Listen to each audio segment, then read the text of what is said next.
aldi hartan egunak 24 ordu zituela ikasi zenuen. Dotore, Irribarrea ahoan, Juan Zegu, Zapia Lepoan, Juan Mari.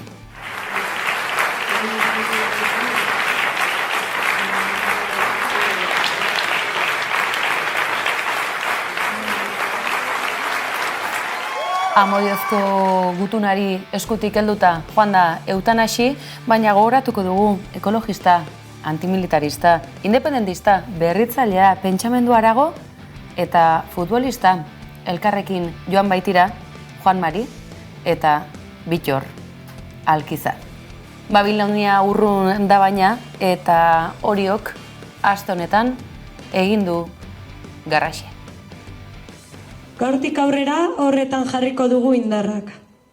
Lotxatuta gaude herritarrek eta komunikabideek egin duten irudien erabileragatik. Hortan ere badugu zer ikasi eta non ardurak hartu.